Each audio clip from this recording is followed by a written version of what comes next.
નમસ્કાર મિત્રો ગઢ અકબંધ ચૈતર વસાવાએ ડેડિયાપાડામાં રકાસ કાઢ્યો છે। ચૈતર વસાવાએ જિલ્લા પંચાયતની 4 બેઠક જીતી છે અને આ સાથે તાલુકા પંચાયતની 1 બેઠકમાં પણ બહુમતી મેળવી છે। વાત એ છે કે ડેડિયાપાડામાં શું થશે। વાત એ હતી કે ચૈતર વસાવા બહાર હોય તેમના વિસ્તારમાં તાલુકા જિલ્લા પંચાયતમાં અન્ય પાર્ટી પગપેસારો કરશે કે નહીં, પરંતુ આ બધા વચ્ચે ચૈતર વસાવાએ પોતાના વિસ્તારમાં પોતાનો દબદબો બરકરાર રાખ્યો છે, ગઢ અકબંધ રાખ્યો છે। આમ આદમી પાર્ટીનું અન્ય વિસ્તારમાં નહીં પરંતુ પોતાના વિસ્તારમાં પરિણામ લાવવામાં તેઓ સફળ રહ્યા છે। સંવાદદાતા નરેન્દ્ર પેપરવાલા અમારા રિપોર્ટર, સાંભળો તેમણે શું કહ્યું। ગુજરાતમાં એક તરફ સ્થાનિક સ્વરાજ્યની ચૂંટણીનું પરિણામ આવી રહ્યું છે, બીજી તરફ ચૈતર વસાવા ડેડિયાપાડામાં વિસ્તારમાં શું પરિસ્થિતિ છે જાણવાનો અમે પ્રયત્ન કરી રહ્યા છીએ। નરેન્દ્ર પેપરવાલા અમારા સંવાદદાતા જોડાયા છે। નરેન્દ્ર, એ કહો કે ડેડિયાપાડામાં શું સ્થિતિ છે, કેટલી બેઠક આમ આદમી પાર્ટી જીતી છે? ધાર્મિક આપને જણાવ્યું કે ડેડિયાપાડા જે વિસ્તાર છે, આમ આદમી પાર્ટીના ધારાસભ્ય ચૈતર વસાવાનો જે ડેડિયાપાડા વિધાનસભા વિસ્તાર છે ત્યાં 4 જેટલી જિલ્લા પંચાયતની સીટો આમ આદમી પાર્ટીએ જીતી લીધી છે।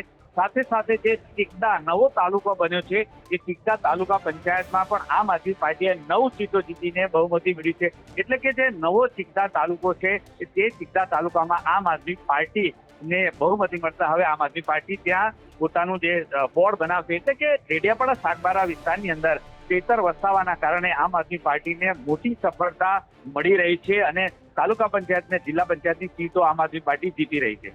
ભારતીય જનતા પાર્ટીને કેટલી સફળતા, કોંગ્રેસને કેટલી સફળતા? અત્યાર સુધીમાં જે જિલ્લા પંચાયતની સીટોના પરિણામ આવે છે તેની અંદર આમ આદમી પાર્ટી જીતી છે અને કોંગ્રેસ અને ભાજપની હજુ એક પણ સીટ જીતી હોય તેના કોઈ હજુ રિઝલ્ટ આવ્યા નથી। એટલે કે અત્યારે જોવા જાય તો આમ આદમી પાર્ટી સૌથી આગળ છે ડેડિયાપાડા સાગબારા વિસ્તારની અંદર। એટલે કે કહી શકાય કે ચૈતર વસાવાના કારણે આમ આદમી પાર્ટીને ભરપૂર ફાયદો થયો છે ને ડેડિયાપાડા સાગબારા એટલે કે જે આખો જે એમનો મત વિસ્તાર છે ડેડિયાપાડા વિધાનસભાનો એની અંદર આમ આદમી પાર્ટીને મોટી સફળતા મળતી હોય તેમ આ પરિણામમાં દેખાઈ રહ્યું છે। જી, ધન્યવાદ। આપણે સાંભળ્યું કે શું કહેવામાં આવ્યું। વાત એ છે કે ગુજરાતમાં ચૈતર વસાવા એક આદિવાસી નેતા તરીકે છબી ધરાવે છે। આદિવાસી વિસ્તારમાં તેમની પાસે આમ આદમી પાર્ટીને ખૂબ આશા છે કે ચૈતર વસાવા આમ આદમી પાર્ટીનું કંઈક ઉકાળશે, આદિવાસી વિસ્તારમાં મોટા પ્રમાણમાં મત લાવશે। અન્ય વિસ્તારમાં ખબર નહીં પરંતુ એમના વિસ્તારમાં એમણે થોડું ઘણું ઉકળ્યું છે। આવનાર દિવસમાં પોતાનો રસ્તો ન ખરાબ થાય, 27માં પોતાની પરિસ્થિતિ ના બગડે, કારણ કે સંગઠનથી ચૂંટણી જીતાતી હોય છે, સંગઠન મહત્વનો ભાગ ભજવે છે। તાલુકા જિલ્લા પંચાયતમાં એમના માણસો ન હોય, એમની બોડી ન હોય તો આવનાર દિવસમાં એમનો માર્ગ ધારાસભ્ય બની વિધાનસભા સુધી પહોંચવાનો કપરો બની શકે છે। આ વચ્ચે તેમણે સેંધ પાડી છે, બેઠકો લાવી છે। આવનાર દિવસમાં શું જોઈએ શું થાય છે, આમ આદમી પાર્ટી વધુ શું કરે છે, આપનું શું કહેવું છે કમેન્ટ બોક્સમાં લખજો। આપ શું વિચારો છો? ધન્યવાદ।